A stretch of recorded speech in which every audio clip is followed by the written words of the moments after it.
Fed up with the everyday grind? Tired out by the dull routine? You want to get away from it all. We offer you Escape. Escape, transcribed to free you from the four walls of today for a half hour of high adventure. You're aboard the Orient Express, rushing through the European night, bound for Istanbul. And in your compartment with you, a gun pointed at your head, a small, mysterious stranger is about to take your life.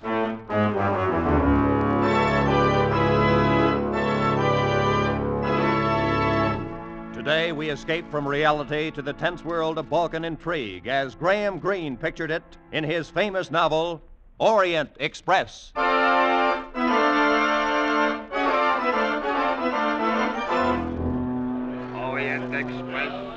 Orient Express now leaving. My name is Gregory Myatt. In 1932, I had to go to Istanbul on business, and I decided to take the Orient Express. After an uneventful trip across the Channel, I found myself at the station in Ostend, Belgium, where the Orient Express began. The porter took my bags and overcoat to my first-class compartment while I lingered on the platform. And, inevitably, somebody bumped into me. Oh, I'm sorry. Oh, that's quite all right. I wonder which way are the second-class coaches, please? That way, I think. Your suitcase looks heavy. May I? Oh, no, thanks. I can manage all right. I always have. Yeah, she had a very nice figure, trim and erect. I wondered whether she was going as far as Istanbul. Orient Express en voiture. En voiture. I made my way down the platform to my Orient coach, Express. but there was a stranger in my compartment going through my overcoat. Young man, you have the wrong compartment. And you have the wrong overcoat. This coat is mine. Also, this compartment, number 7. It happens to be number 8. 8. I have made a mistake. 1,000 apologies, sir. Oh, that's all right. Thank you. You are going to Belgrade, perhaps? No, I'm for Istanbul. So, allow me. My name is Richard John. How do you do? My name's Myatt, Gregory Myatt. I am grateful you are a fellow countryman. These little mistakes can be so difficult to explain. Fellow countryman. But I'm American. I also. I am a naturalized American all these many years, but the accent remains. Yes, I suppose it does. Well, we are underway. I will go to my compartment. A most pleasant journey, sir, and again 1,000 apologies.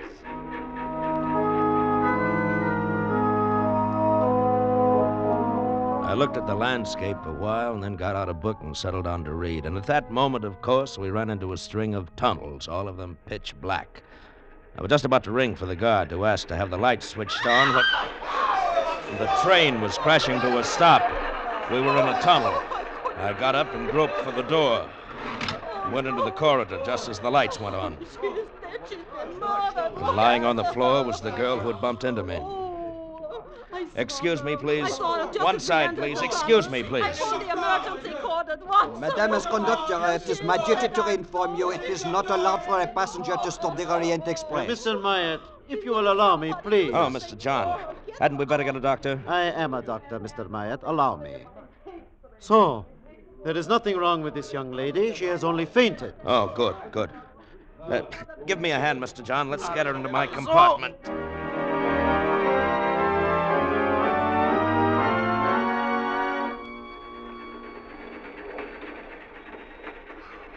I'm all right now. Really, I am. Yes, of course you are. Here you are. Drink this. It's brandy. Drink it, young lady. It will help you. Good. I don't know why I fainted. I never did before. When did you last have a decent meal? Yesterday? The day before? I suppose it was the day before. That's my affair. You have no money? No. How would you like to have dinner with me? Well, Please say yes. I won't say no. Fine. Will you join us, Mr. John? No, I prefer to remain in my compartment. As we dined, I learned her name was Carol Musker. She was a chorus girl, and she had a job waiting for her in Istanbul. I felt a bit sorry for her, but, well, more than that, I remembered how she felt in my arms when I carried her into my compartment. And I wanted to hold her again. I ate a lot, Mr. Myatt. I hope you can afford the check. I think I can. Oh, good. Now, how about breakfast tomorrow? and all the rest of your meals till we reach Istanbul.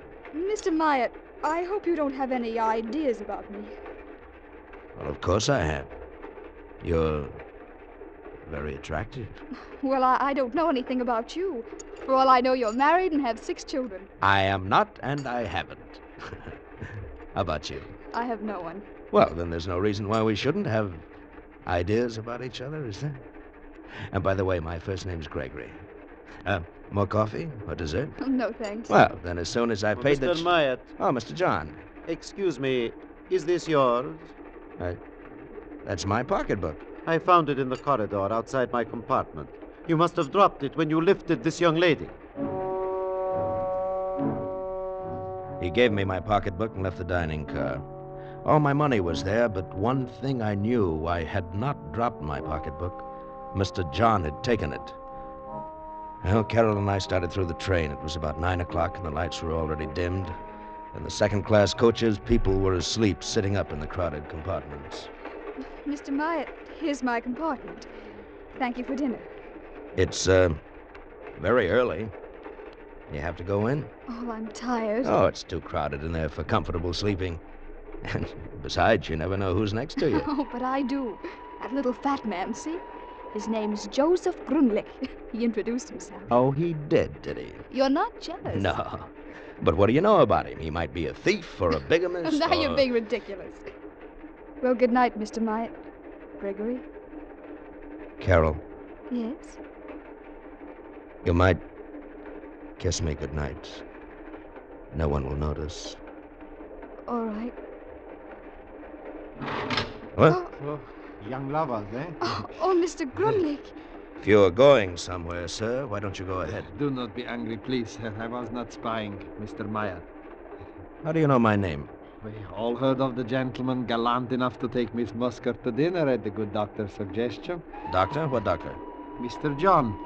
He's a doctor, is he not? Now, if you'll please excuse me, I must get some water. I'm quite thirsty. I don't think I like that guy. Carol, how about taking my compartment? Your compartment? Or I'll get you another one. We'll speak to the conductor right now, huh?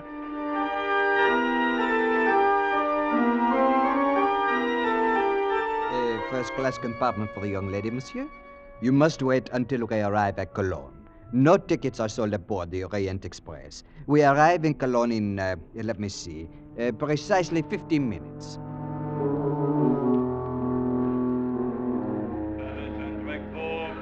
On track 2, Orient Express, leaving in 10 minutes. As we walked up to the first-class ticket window, a woman elbowed us out of the way. Please excuse me. You don't mind if I go first, do you? My train for Paris leaves any minute. Well, in that case, go right ahead. Thank you. Oh, Hans, bitte schnell. Ah, Fräulein Warren. One to Paris, Hans. My editor's got me up. She was a in the middle of the reporter, night for a apparently. story. While Some waiting for art her exhibit change, or her flowers, eyes went past me to the inventions, Orient Express, and I'll trade you suddenly John. they widened.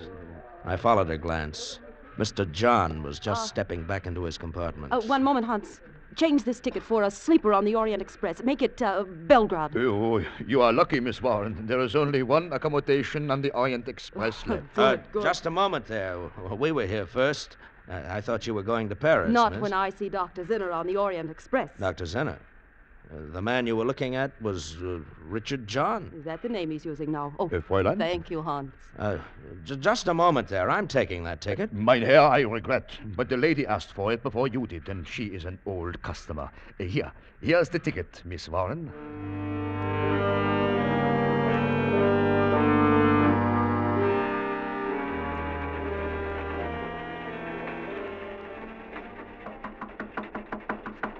Who is it? Gregory Myatt, Mr. John. I'd like to talk to you for a moment. May we come in? Why, yes. Yes, of course.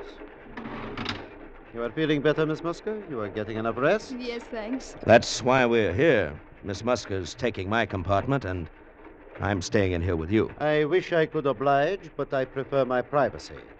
Why is that, Dr. Zinner? My name is Richard John. Where did you hear otherwise? From a newspaper reporter who saw you in the station at Cologne. Oh. I don't know what it's all about, and I don't much care, but Miss Musker is going to have my compartment, and I'm going to move into this one with you. Any objections? No. In fact, both of you shall stay here with me. What the devil? Gently, Mr. Myatt. Yes, a gun. I am an excellent shot, believe me. Oh, Craig. We shall all stay, I insist. Lock the door, Mr. Myatt. That's fine. Now, just who are you, Mr. Myatt? Who am I? A police spy here to keep me from getting to Belgrade? No, that's You ridiculous. surely don't expect me to believe your story about some... Mr. John. Mr. John. That sounds like the reporter from Cologne. Tell her she has made a mistake. Tell her, Myatt. Go away. You've got the wrong compartment. My name is Myatt. I'm a reporter. Mabel Warren, London Clarion. Myatt, put your arm around Miss Muska. Open the door part way, just enough for her to see both of you. I shall be behind the door. And remember, I have a gun. Oh, you're not the man I'm after, are you? My name is Myatt. I haven't the slightest idea where you can find your Mr. John. Well, I'll find him. He's on the Orient Express somewhere. Excuse me for interrupting your, Excuse me for interrupting you. Good night, Mr. Myatt. Bolt the door, please. Oh, perhaps you really are only an American businessman, Mr. Myatt. In that case, I owe you an explanation. Sit down. He told us a fantastic story. He was a political exile from his own country. He'd been forced to leave 5 years ago, and now he was going back to lead a rebellion, to overthrow the government by a coup d'etat. And to me, it made very little sense. Had it not been for the gun in his hand, I might have laughed in his face. If I am captured before this train gets to Belgrade, I will be executed. Once in Belgrade, however, I am safe. I am very popular. I know the city. There are thousands ready to hide me. And that's very interesting. Now that you believe we're who we say we are, you could put that gun away. I'll bunk here with you, and Miss Muska can go to my compartment. I cannot allow that. Among the passengers on this train are many of my countrymen. Some would be loyal if they knew about me, but others would not. Dr. Zinner will tell no one. I am sure you would not, intentionally, but it might slip out. No, I cannot permit you to leave this compartment. I'm warning you, if I can, I'm going to take that gun away from you. Don't try it, my friend. You're older than I am, Dr. Zinner. You're tired. Just how long can you stay awake?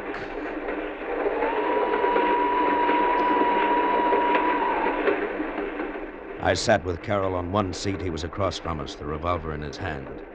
And it got later and later and later.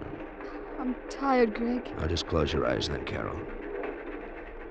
Are you sleepy, Dr. Zinner? Not yet, Mr. Myatt. Carol was asleep on my shoulder. I fought to keep my eyes open, but I dozed off. And then somehow I came awake. I lifted my head. Dr. Zinner was asleep. I reached across and grabbed the gun. Oh, Greg! It's all right, Carol. I've got it. Well, Dr. Zinner? You are right, sir. I tried to stay awake, but... Stay here, Carol. I'm going to locate the conductor. I'm going to tell him what's been going on. Oh, no, you must not. I shall never get to Belgrade. Greg, they'll kill him. No, we're still outside his country. He won't be hurt. But if you report me to the conductor, I shall be put off the train. Well, in short, no harm done. I'll be back soon, Carol. I left the compartment and started down the corridor. I heard a noise behind me, and as I turned, I caught a glimpse of a shadowy figure, one arm raised high above my head. And then the arm swung down, and something hard and heavy crashed against my skull. And I fell into a pool of blackness, and I knew nothing more.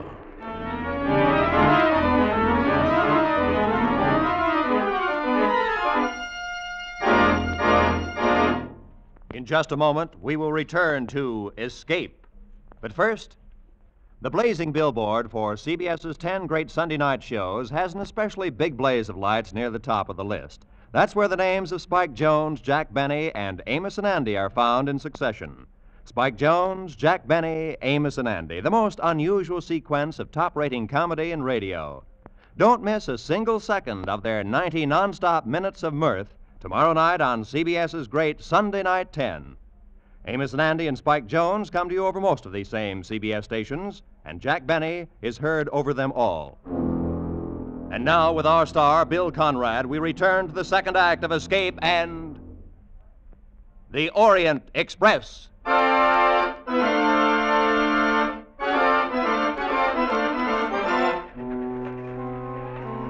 How much later it was when I opened my eyes, I don't know. Whoever had hit me had done an expert job. It might have been Zinner or even Carroll. Had no way of knowing. The gun was gone. I dragged myself to my feet and stumbled down the corridor back to compartment number 7, but it was empty. Perhaps they'd moved to my compartment. I hurried to it. No, there was nothing in my compartment. My bags were gone, even my overcoat. Inside, I began to feel a strange, unreasoning fear. Why was it so quiet? Where were all the other passengers? I went along the entire corridor. I opened every door in the coach. It was completely empty. I felt as if I were going crazy. And I lost consciousness again.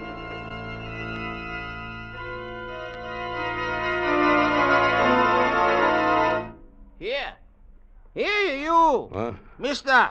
What? Wake up! Wake up! Who are you? I, sir?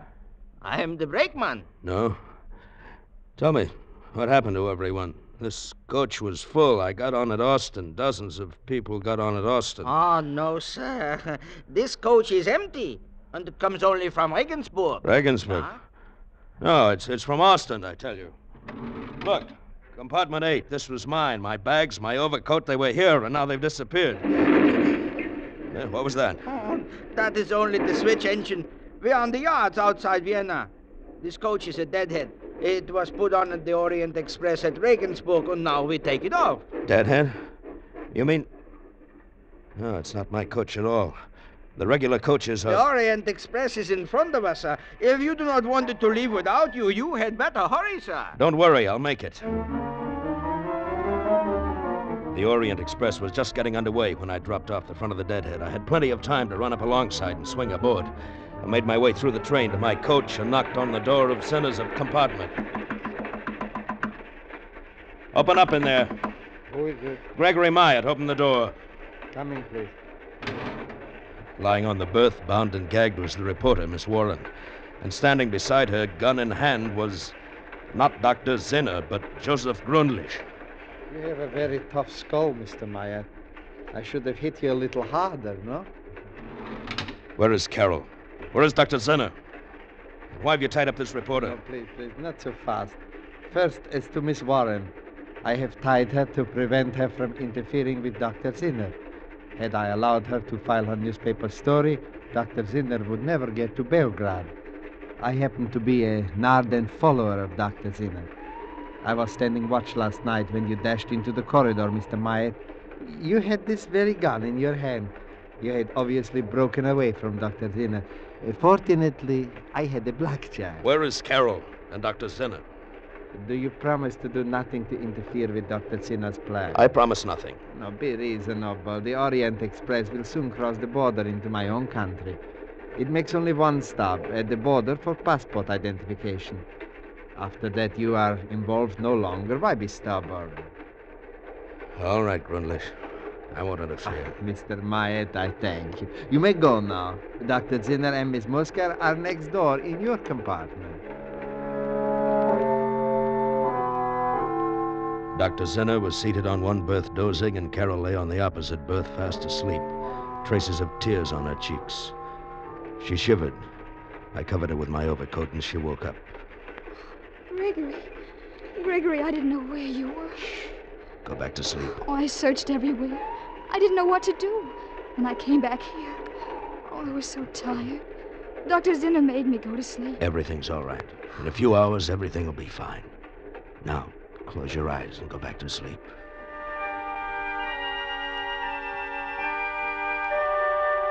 I left the compartment and went to the second-class coach. With both Carroll and Gründlich gone, there was space for me. I slept until I was awakened by a Hungarian passport inspector. The train had stopped in a town named Subotica, just inside the border. I showed him my passport. Then I went to the dining car. The breakfast rush was just starting, so I gave a waiter a pound note and had him get me breakfast for 2. By the time the Orient Express was 10 minutes out of Subotica, we were going down the corridor, the loaded tray tinkling as the waiter followed me. We arrived at my compartment, but it was empty. No sign of Zinner, no sign of Carol. A torn piece of paper was tucked under the cuff of my overcoat. It was a note. I have left with Dr. Zinner. I'm afraid this is goodbye. Signed, Carol Musker. Sir, the breakfast. Where shall I put the tray? What? The breakfast. Oh. Take it back. I don't want it. I sat near the window and watched the landscape drift past. My suspicions had been right all along. Dr. Zinner had played me for a fool, and so had Carol. After a while, I became conscious of a tapping sound on the wall of my compartment. It kept on, and suddenly I realized that it was coming from the compartment next to mine, someone's heel banging against the wall. It took only a minute to get next door. It was Miss Warren, the reporter, all tied and gagged. Oh, thank goodness. I thought you'd never hear me. Where's Grundlich? Where are the others? You mean you don't know what's happened? Zinner's going to be executed. Executed? Why, they took him off the train at Subotica. Grundlich arranged the whole thing. He's a government spy. Oh, he can't be. Well, he is. They're probably holding a drumhead court-martial on Dr. Zinner back in Subotica this minute. I see. And Carol Musker's a government spy, too? The girl? No. Yes, she must be. They took her off the train. Well, they had to. They couldn't have any witnesses. Well, what will they do with her? Probably kill her. But Hey, here, what are you doing? You can't jump out. The train's going 60 at least. I'm going back there. To Subotica? You're insane. Look, there's a small town up ahead. I saw it when I leaned out. Some cars are parked at the station. I saw them. I'm going to pull the emergency cord. Take one of those cars. What can you possibly do in Subotica? I don't know, but I'll do something. Go ahead, Mr. Myatt. I'm going with you. I pulled the emergency cord, and in a matter of seconds, the Orient Express was screeching to a halt right at the station. I flung open the door, and with Miss Warren close behind me, I ran toward the parked cars. Here, you! You, come here. Do you speak English? A car, gentlemen, a car very cheap. I want to go to Subotica. It's too far, 50 kilometers. I'll give you 20 pounds. Wait, get in, gentlemen, get in. We were at Subotica inside of an hour. I had the driver stop just before we got into the center of town and told him to wait. Miss Warren and I started down the main street. Mr. Myatt, look. In the doorway of a small restaurant, his back to us, talking to a chef, was Joseph Grundlich. Just keep walking. All right. Try to hear what he's saying. Yeah. Meal for 2 people. Have it sent to railroad. Did you hear what he said? Something about a last meal for 2 people to be taken to the railroad station. Don't turn your head. Just keep walking. Okay. The railroad station platform was empty, so was the ticket office. But through the window, we could see the waiting room, and beyond it was a closed door to a baggage room. There was a large, old-fashioned key in the lock, and standing beside the door was a soldier with a rifle. That's why they must be in the baggage room. You don't have a gun, I suppose? No. Oh, neither do I. The key's in the lock. If I can get to it without the soldiers noticing. We've got to get the soldier away from the door, Miss Warren. How? Look, do you see that telephone over there in the far corner? Yeah. If we could somehow get the soldier over to the telephone, his view of the baggage room door would be cut off. Yeah. Look, that'll be your job, Miss Warren. Mine? Go into the waiting room and up to the telephone booth. Smile at the soldier as you go by. Then pretend you're having some trouble with the phone. Appeal to him for help. Right. When he joins you at the phone booth, keep him occupied while I go in and let him out. But he might look around. Just talk to him. Zinner and Carol and I will try to make the car. You'll have to hurry. Grundlich and that last meal may be here any minute. We'll hurry, all right. Through the grimy window, I watched as Miss Warren crossed the waiting room to the telephone, smiling at the soldier. She left the booth and walked over to him. Couldn't hear what they were saying. She smiled at him again, putting her hand on his arm. They went over to the booth. I took a deep breath and entered the waiting room. I could hear them talking as I started toward the baggage room. Anything about telephones, it's so nice of you to help. Oh, lovely lady. I'm glad to. What number you wish? Oh, yes, Carol. that's the number. Oh, here, I have it right here in my... Carol. Gregory. Shh. No noise. Dr. Zinner, Carol, go to the station platform. Now, no noise. Come on. What do you plan? All right, follow me. Oh, no, but I heard about you. I didn't know. We started back toward the open door that led to the station platform. We went out slowly, not making a sound. Miss Warren was still talking to the soldier, and then suddenly their voices stopped. I glanced back. The soldier's gun had fallen to the floor. He was kissing Miss Warren. We got out to the platform, and I shut the door quietly. All right, follow me. The car's 2 blocks away. What about her? She's a reporter. They won't dare touch her. Now, come on. All right. In a few moments, the station was behind us. The car was only a block away now. We turned the corner, and walking toward us, not 10 feet away, was Joseph Grundlich and a waiter from the restaurant. Before he could collect his wits, I ran at him. He crumpled to the ground. Then I hit the waiter. All right, run for it. All right. Grundlich fired a few shots at us, but hit no one. And then we were in the car, and he fired at us no longer.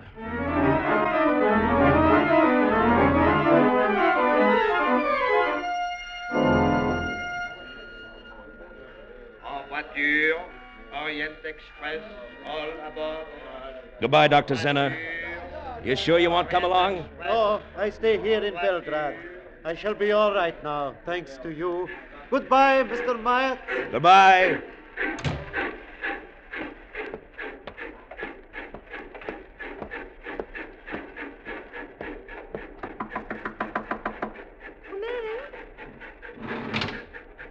Hello.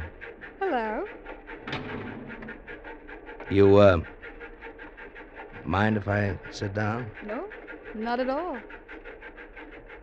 Well, we'll be in Istanbul tomorrow. Mm-hmm. A day late. I probably lost that chorus job. Have any idea what you'll do then? Oh, I think so. I have an idea. Yeah. So have I. A very good idea. Come here.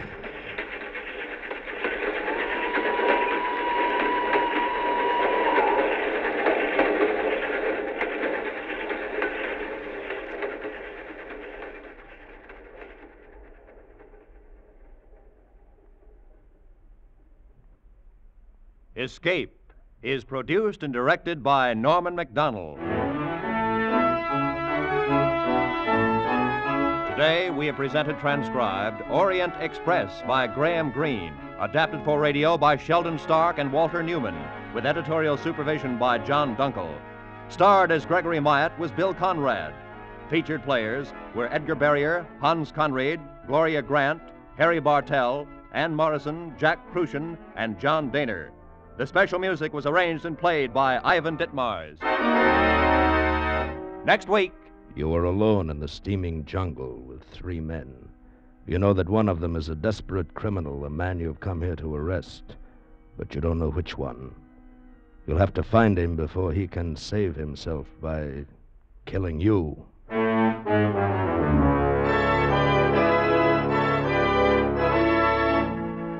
Next week, we escape with L.G. Blockman's exciting tale of a manhunt, Red Wine. Goodbye, then, until this same time next week, when once again CBS offers you Escape.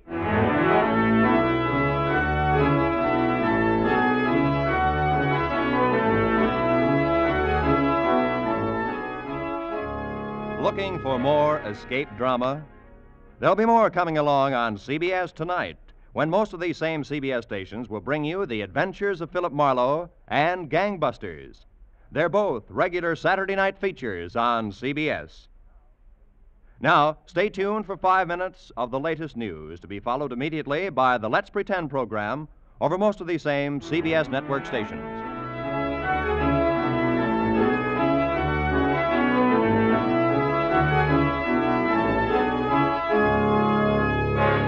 This is Roy Rowan speaking for CBS, the Columbia Broadcasting System.